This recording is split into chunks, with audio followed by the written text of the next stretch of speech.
So what is your message to all such reward professionals, because they play an important role? How many organizations know that what is the successful persona of an individual profile who will be successful in my organization? Not many organizations have solved for it, or a ready-made answer might not be available.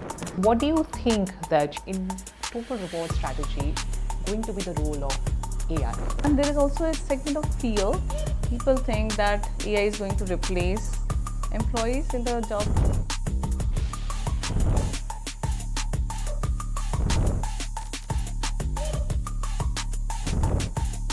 Hi everyone, welcome to this podcast series which is called Talent Talks.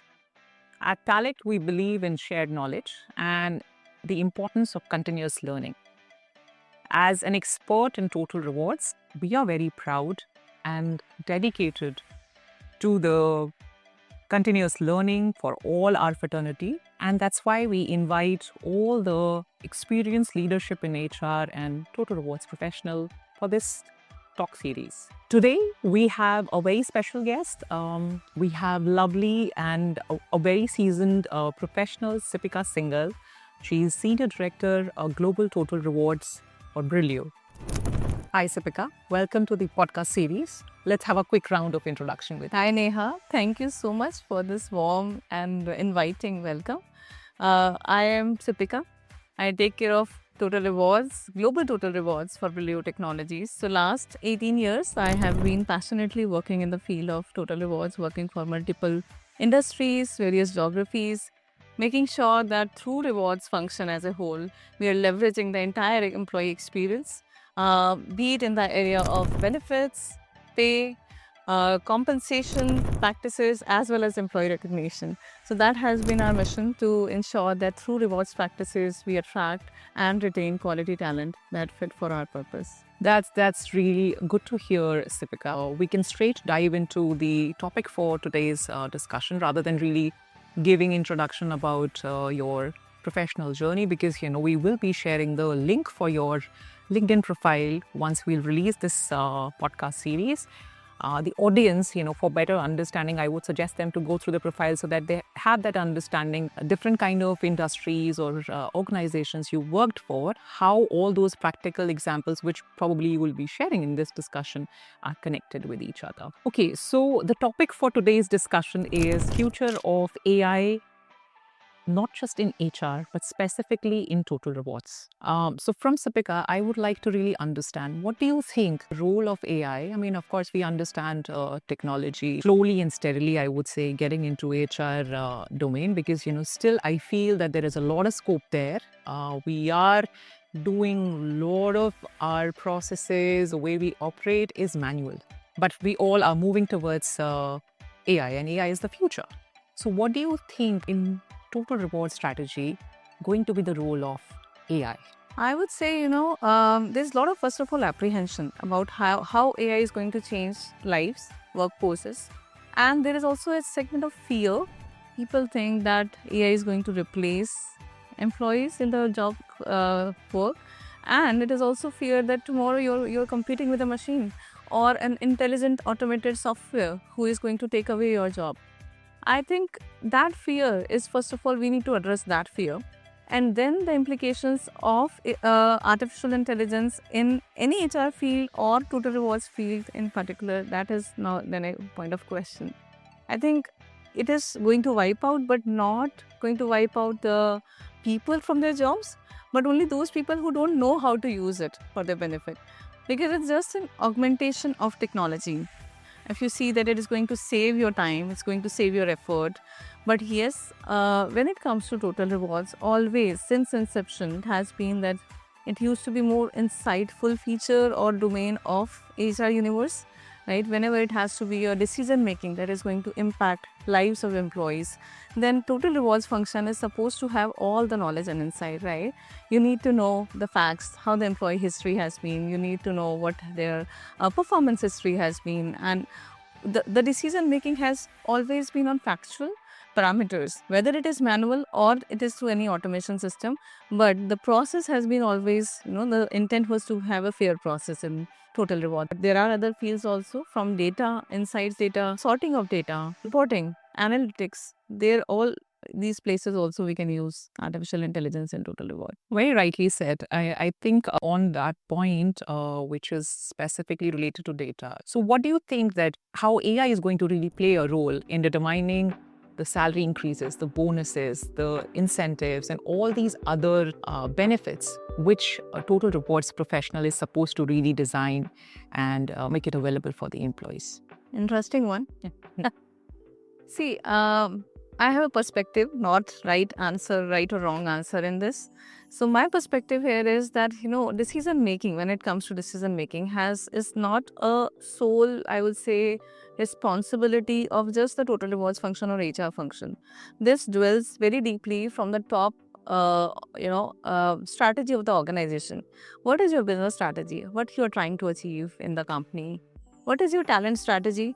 Are you into a niche segment and you require niche skill set?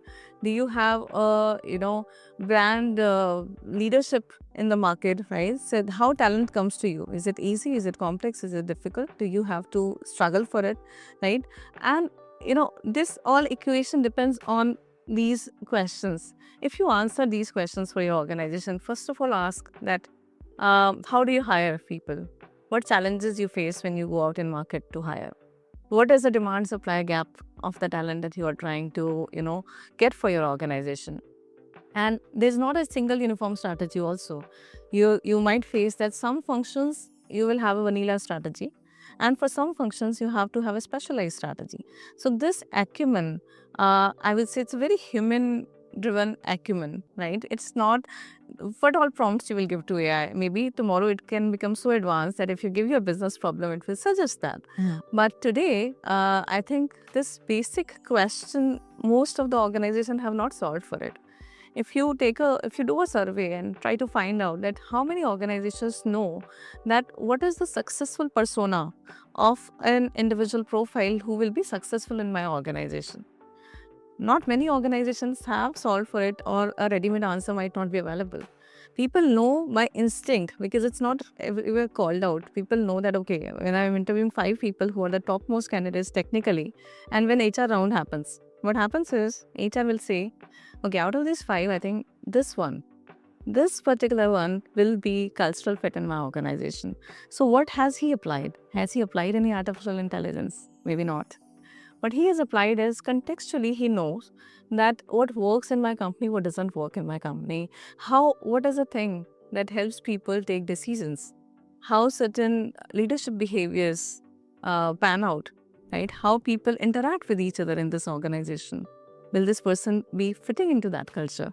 So I think that knowing that part is hitting in the bullseye, and if the organization are able to find out that what that is the need or my strategy for HR is, then we can solve for it. So Total Reward strategy is nothing but it is a drill down of HR strategy, and HR strategy is a drill down of business strategy. So all these work together to ensure that our business strategy is met. Okay, thank you, Sipika, for sharing that. I think now quickly we would want to understand when you are talking about attracting talent. In your case, when you started your journey, what worked? So when I started my first job, I think my entire focus was on learning at that time. And in fact, initial few years, the focus was never ever on what rewards, what compensation we are getting. What we were getting, we were very overwhelmed with that, meager salaries at that time, because a big brand name coming to your campus and hiring you as a management trainee, we were totally overwhelmed. And the way management trainees were given some specialized treatment for initial 15-20 days, you are like in a honeymoon period. And that was something that, so many senior folks in the organization are taking time, the heads of function, they are spending time with you. They are, invested in your growth in the organization. I think that was such an overwhelming experience for me when I joined HCL Technologies as an MD. And the entire focus was on what maximum we can, do for the organization, what value we can bring on the table. I remember we never used to see what time we are in, like entry time we used to, but never, that it's time for us to go back home. Never ever. Whether it is, late evenings, or if the work is there, till the time it is not done, we were like passionately working without seeing the watch. So that has been, I think, my experience. And in fact, I've tried that if I'm staying in an organization, every year should be a differentiated year in terms of what learning I'm getting from the organization through practical, projects, and also what value I'm adding to the organization. So if I look back, I used to have this habit, and today also I have this habit of reflecting a lot. So when I reflect back, I should have, if I don't have 5, 6 things, good meaty projects that I have added as a value, I think that I have not done my job well. So I think that has been, a continuous process that has helped me shape into different aspects of total rewards. And my intent was that not even a single area should be there that is not untouched so far. So if there is a new thing coming up, how we can bring it for the organization. And it requires to have a balance, both outside and inside view. When you get grossed into the organization, that a lot of internal issues, problem solving, you keep on doing that, firefighting all the time. But one needs to also have a touch from external environment. What is happening outside? Talk to your friends outside, attend, any avenues wherein you can learn something new. Listen to people who are more experienced than you, or even not more experienced than you, but have a different perspective. Right, absolutely. And taking a cue from there, Sipika, like you started with saying that what were your priorities? So you think that we are now in that era wherein all the individuals are pretty clear about that, what is the priority for them? And hence, we have this need which is getting, arose in terms of having personalized pay packages or personalized benefit programs, which are supposed to be there.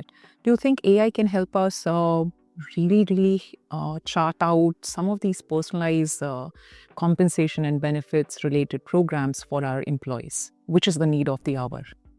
Definitely. Anything, I would say that a bouquet of benefits or cafeteria approach has become a baseline today, right? Most of the organizations have to come up with benefits because your compensation is something which is there to attract talent. But when it comes to retention, benefits only work, right? So benefits are for retention, compensation is for attraction. For personalization, you need data for employees. And fortunately, organizations have plethora of data for employees. But the problem is that who will crunch that data? Manually, if you try to do that, it becomes a very cumbersome task. And maybe with existing priorities, bringing something new manually will become a challenge. To answer your question on personalization part, personalization, I think a lot of scope is there in when you talk about personalization. Whether you want to say that, when you talk about organization mix, there is a segment that, okay, Gen Z behave in a certain way or Gen X behaves in a certain way. That I don't think it is right. One size never fits all when it comes to employees. So you should don't segment by year of birth. Don't segment by anything else. Give choices. That is the best way to personalize. Make as many choices for employees possible. Let them pick and choose. Great. I think it makes sense. And I think the point which you highlighted, it's very important for the audience to note that though we have so much of data available and all the, AI tools which are there, but at the same time, we need to be very, very cautious in terms of ensuring that, that data is not leaked or is not exposed to such atmosphere wherein it can be misutilized, right? So what are the things specifically, Sipika, which the rewards professional probably can have like a checklist in mind that, I have to ensure the kind of data they are going to really use for that particular research, or, they want to really understand the trend. From whom? From a department perspective, from a experience level perspective, what are those things which probably they can do as a checklist before they actually start using that? So best way is the way we, in startup ecosystem, if we start doing something new, we prototype it. Similar way, whatever is your intent of using artificial intelligence, what kind of data sets you have available right now, you need to prototype it by using a sample set of data. Take a dummy data sample And you can also generate a dummy data through artificial intelligence as well. Right. Give a age profiling mix, and even AI will be able to generate a dummy data set for you. Use it. Use the column name same, the fields that you want to use that as same thing. Try to create an output that you are trying to create, and give a presentation, give a proposal, send it a proposal to all the higher ups in your organization in your own hierarchy first. So if your own hierarchy, which might end up to a CHRO level, or within your HR function, if you take a buy-in from HR business partners, show them that what you're trying to achieve, because they are the face of HR for employees. They know the pulse, right? They deal with employees day in and day out. They will help you set the context whether it will work or it will create a right outcome. If you have settled it within your HR ecosystem, your HR leadership only will be able to help you out to sell it as a outcome for the business leadership.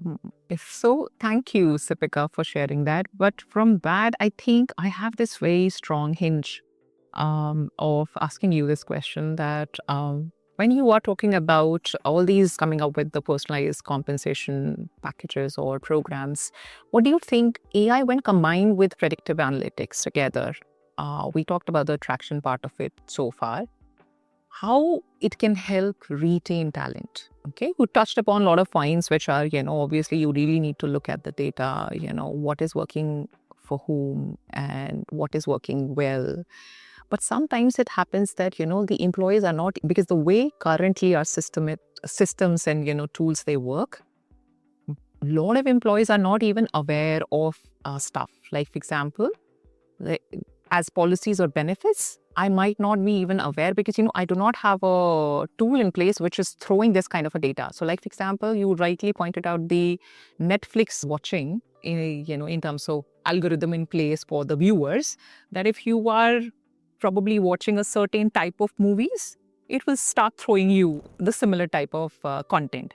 Do we have something like that available as an HR team, which is doing the same thing, basis the trends and the benefits which the employees are utilizing on day-to-day basis, and then on their intranet, it's throwing them the information that, okay, because you opted or you enrolled or you claimed for this particular benefit, hence these are the other ones which are applicable.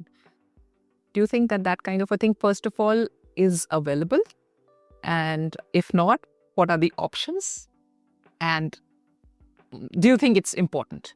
It is very, very important if you ask me. Reason being, if you start seeing your employees as customers, and if you do an ROI on what is the cost of rehiring and the cost of time lost if the position remains vacant for some time, then you'll understand why it is important.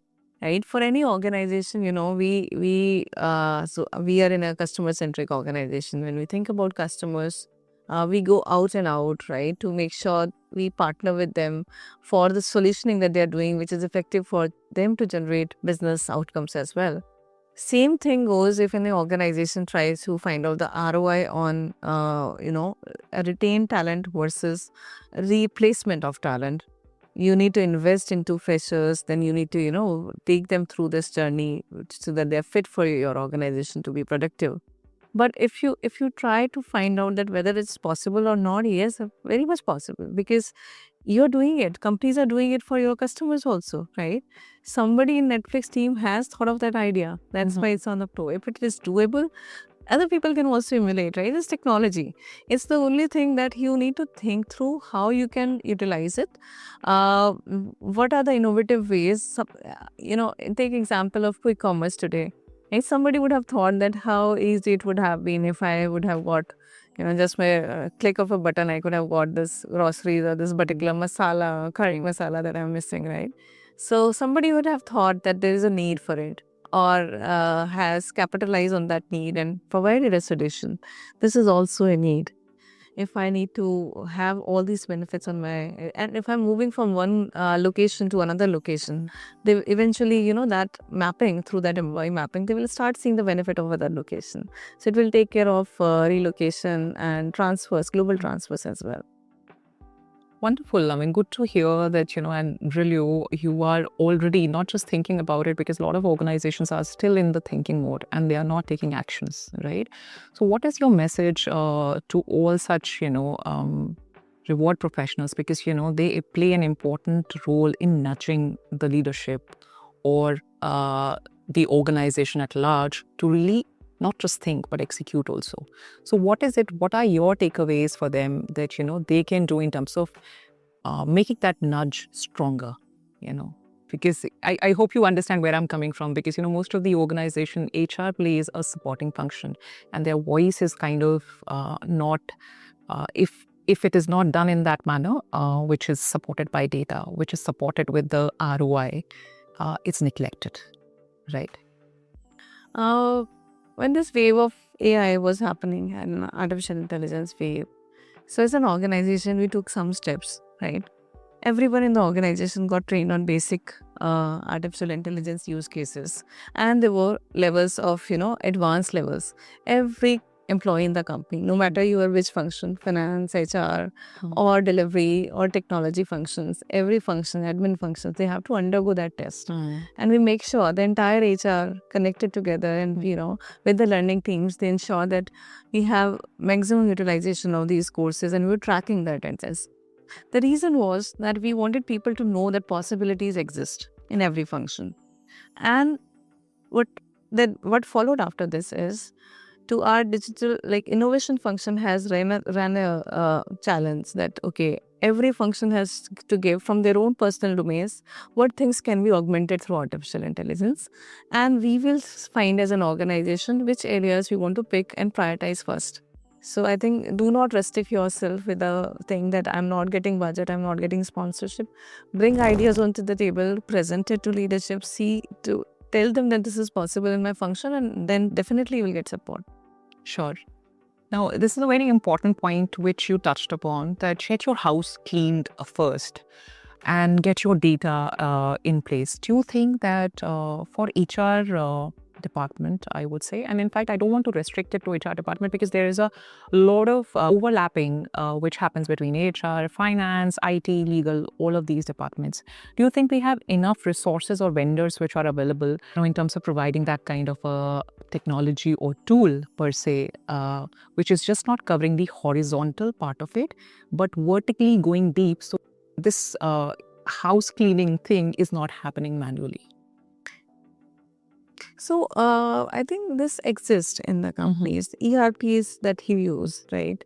If it could be a robust ERP that is taking care of full life cycle of employees, the ECM solutions, and if I talk about compensation, so employee compensation management modules also, and the ERP software, you might have SAPs or Oracles or Workdays of the world. If that is there, then it is already connecting the entire ecosystem, be it finance, be it HR, all the all functions, domains are taking data from single source, and it has to be single source of truth.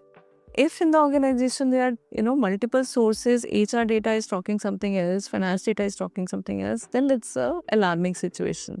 So this last question is basically around the most important, which most of the employees and the business leaders and the HR folks, they are really, really concerned about, which is the annual increment, the year-end review process, and which I feel is the core for a total rewards professional, and in fact for an HR department as a whole.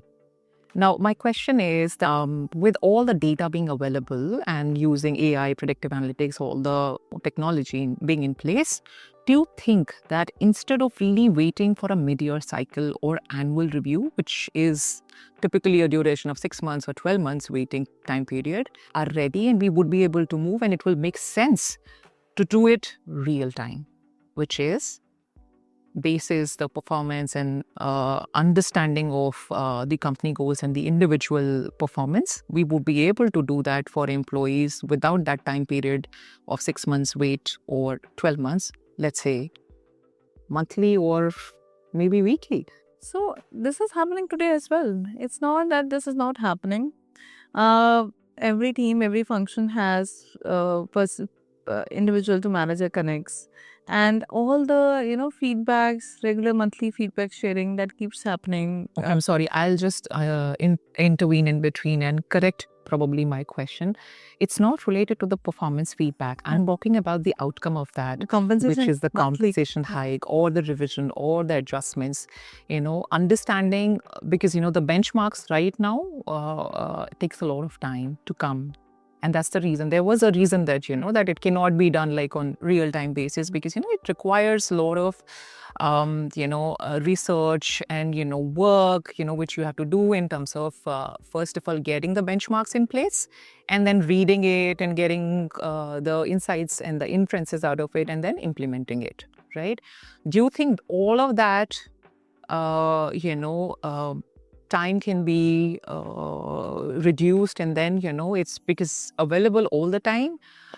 Somebody comes up as a retention risk, or somebody who's a high performer and has got a better opportunity outside, and now instead of just picking up that particular case when it comes, you can actually do that proactively.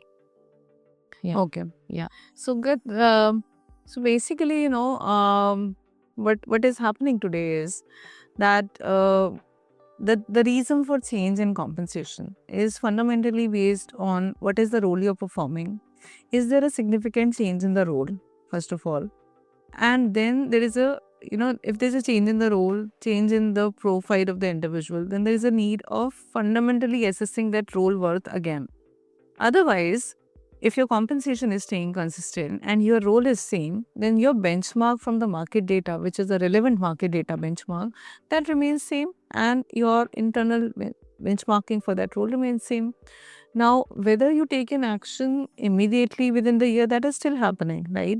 Despite the fact that maybe organizations have mid-year cycles or annualized cycle, the hypo identification, the criticality identification is still happening. Exceptions, no matter how robust policies we make, but exceptions are bound to happen, because that's a business situation you are dealing in. You are dealing with individuals. You cannot, compartmentalize the cycle like that. So, yes, if with the use of technology and artificial intelligence, what you can do is make it more real time, in the sense that make it, accessible to your rightful people who are, make it handy.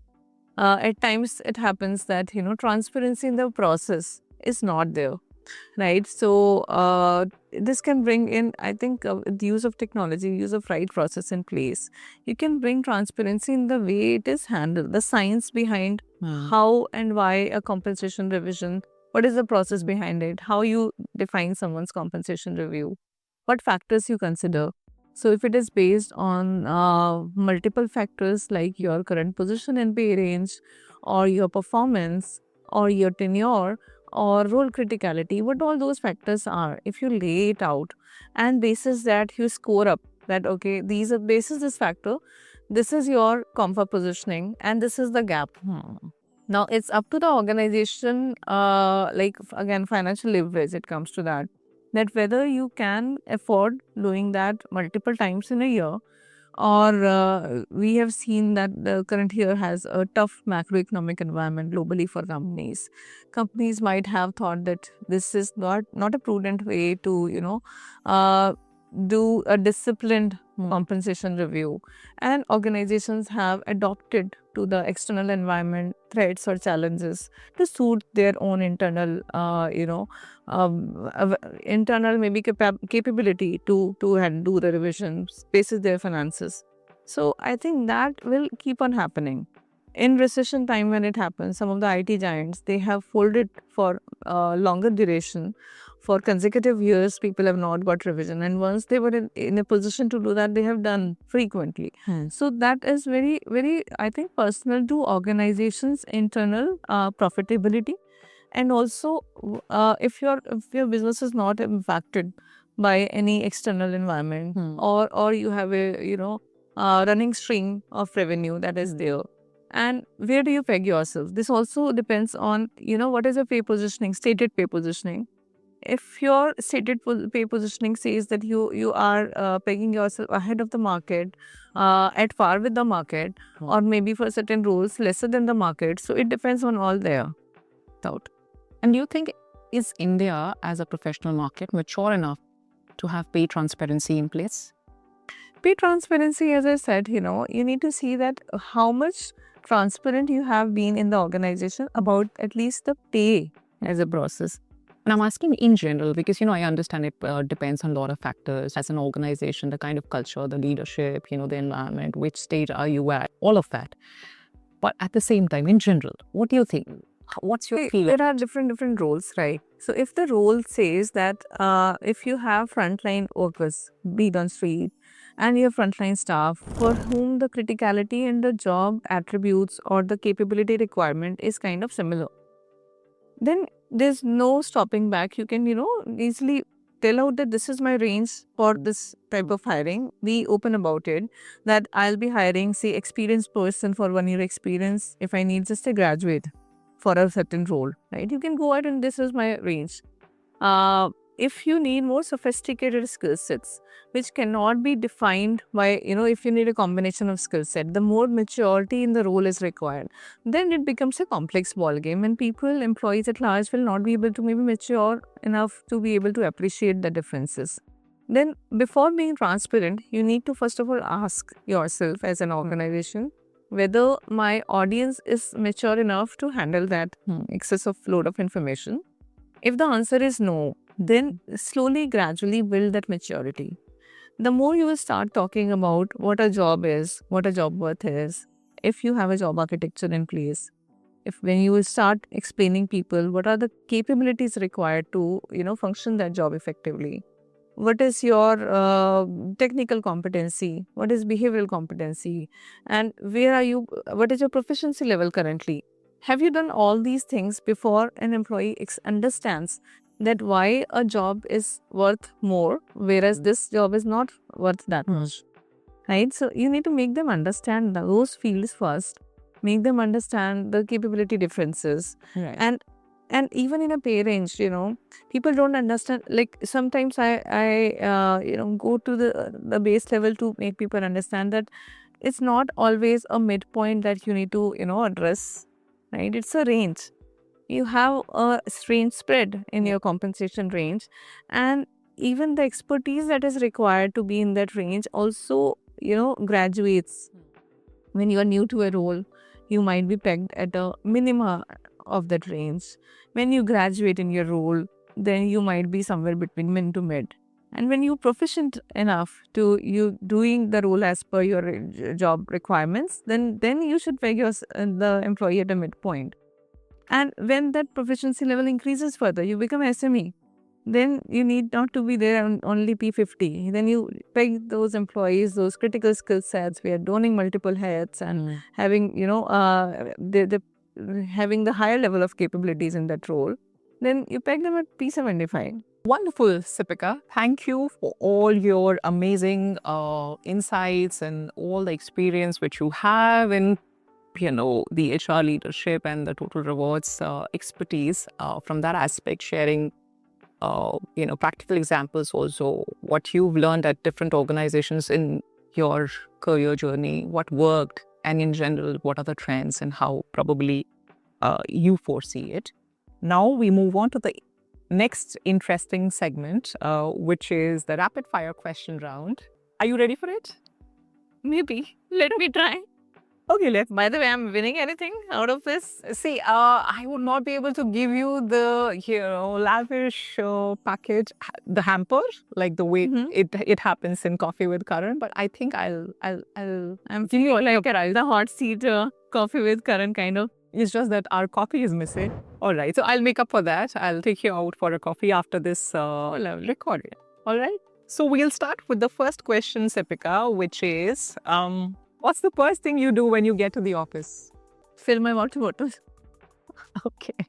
What's your favorite work-related app, which is? I think Excel has been a friend all this while. For me, it's Excel. I absolutely expected it from a Total Rewards professional. Excel is the go-to. Actually, I don't consider it as an app also. Yeah, actually. I mean, it's the tool up your sleeve always there to help you. Always, yes. Though it's available as an app now, as in all the phones and wherever you go.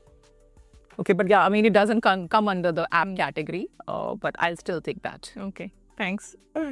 What's your go-to lunch on a busy workday? Roll, which can be a working lunch, not mess your hands up. So something that you can a salad or a roll. Right. So when you're busy, roll up your sleeves and have a roll. Good one. Okay. What's one HR trend you think is overrated? I think Diwali ki pudding. Ah, absolutely. No matter how much you do, employees are never happy with that. So I think we have taken a call not to do that. I couldn't agree with you more on that one. What's the strangest thing you've seen on a resume? I would say people missed out some key things on resume. The resumes nowadays have become very cliched. Okay, there is a set performer, AI driven. Glance to the resume, but I try to find out what is not there in the resume. So if I can answer in that way, I try to ask first question is tell me something which is not there in the resume.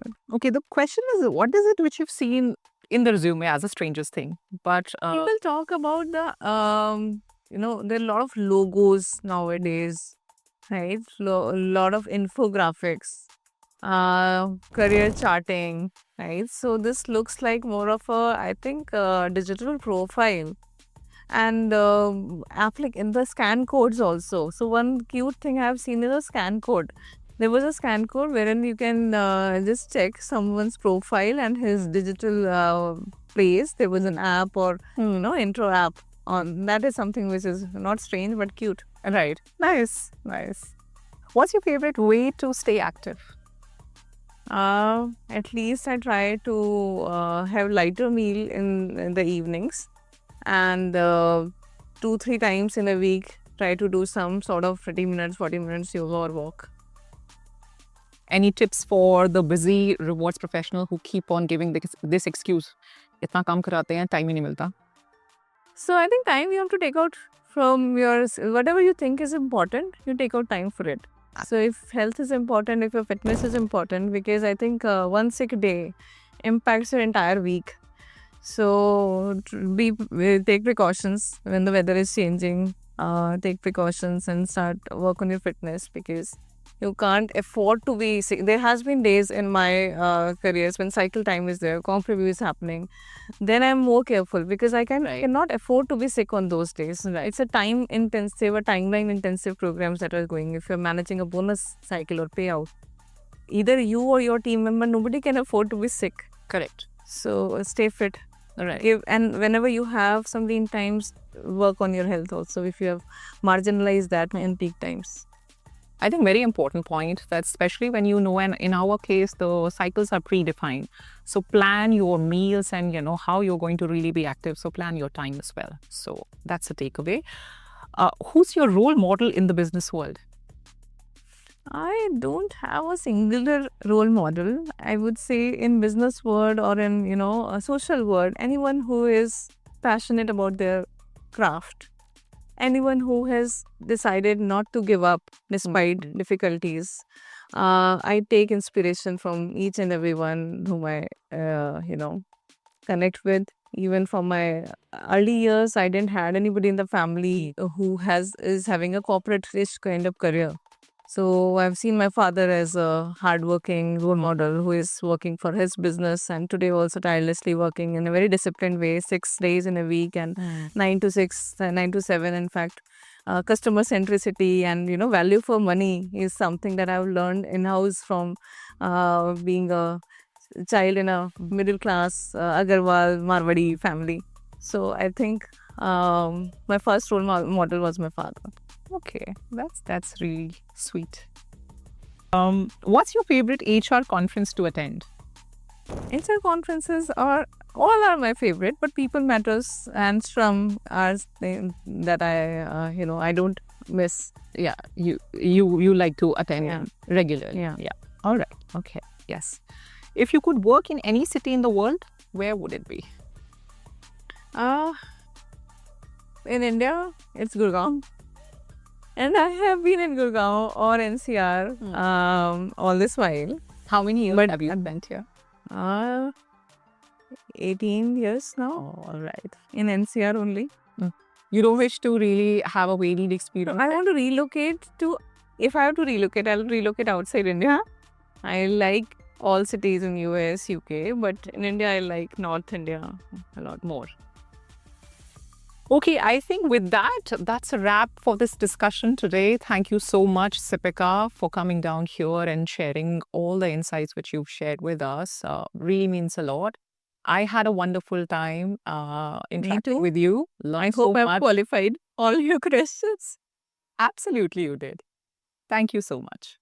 Lovely being on the show. Thank you so much for having me here, Neha. Thank Thank you. you.